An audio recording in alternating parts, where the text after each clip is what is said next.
Public Safety Workgroup meets to discuss another policing issue. Good evening. This is CTV News for Tuesday, September 22nd. I'm Patricia Vallone. And I'm Sonia Shrivastava. Glad to have you with us tonight. A state task force charged with examining policing in Maryland held its 5th meeting of the year. The group is looking at ways to support and improve law enforcement in the state. Our Byron Scott has the story. What was the type of the search? Did they search the person? Did they search the property? The topic, best police practices. Your information today culminates with a lot of statistical data. The General Assembly's Public Safety and Policing Workshop heard from the Governor's Office of Crime Control and Prevention. About 2/3 of the deployments involved forcible entry. The group is delving into issues from which they hope to learn what is working and what may not be working in law enforcement. And so what we want to do is look at how do we create police forces across the state, in Baltimore specifically, but also across the state, where policing is respected by the community and the community respects the police. The work group has been meeting monthly since June to examine policing matters, including the Law Enforcement Officers' Bill of Rights and body cameras. They've been informative. I mean, for the most part, that's pretty much what we're looking at. Everyone wanted an ability to try to educate the electorate, let them know what our issues and concerns are, and also to kind of hear what the other side has to say as well. The 2013 traffic stop data findings, and I see the number of citations given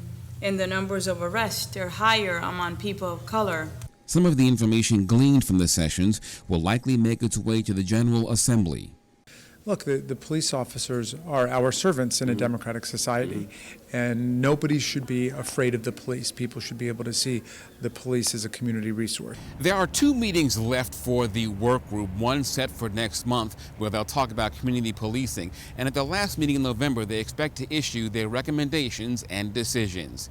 In Annapolis, Byron Scott, CTV News.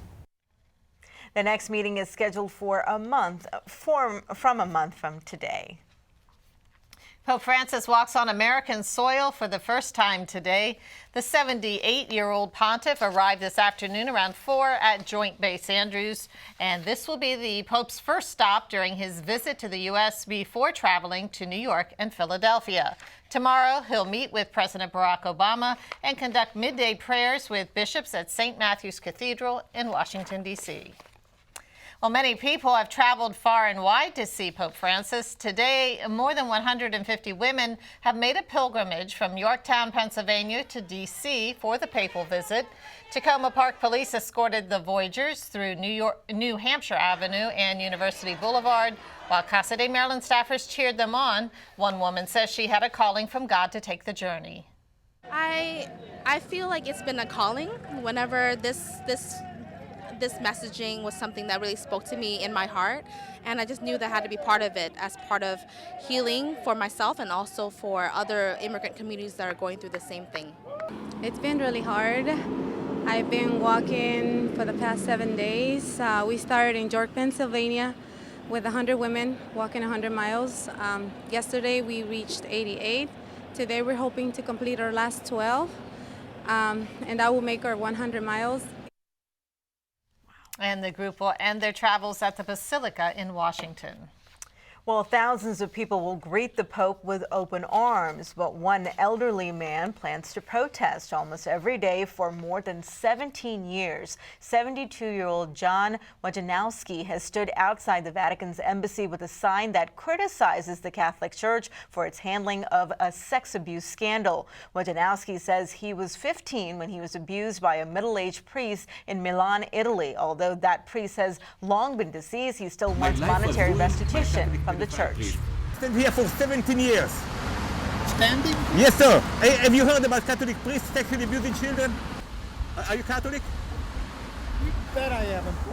Wajanowski says he's not giving up on the hope of receiving money for his pain. Well, 80 workers received layoff notices at Laurel Regional Hospital yesterday. The move to close the facility has angered many elected officials who expressed concern over the lack of transparency from Dimensions Healthcare. Some have even talked about holding money hostage for their new regional center in Largo if the hospital in Laurel closes. Hospital right now is losing about $20 million a year, and that about $18 million. The county and the state combined are putting $18 million in there. So the Laurel Hospital itself is losing money because people aren't going there. So what you would do by withholding money from the Prince George's Hospital that we're trying to build is then deny access to health care to everybody in the state. So it'll leave us no option. So not for the people in Laurel, not for the people in the southern part of the county, not for the county as a whole. Now, Dimension says it will turn the facility into an outpatient ambulatory care center by 2017. Of course, we will continue to follow the story as it develops. And you're watching CTV News. I'm Sonia Srivastava. And I'm Patricia Vallone. Up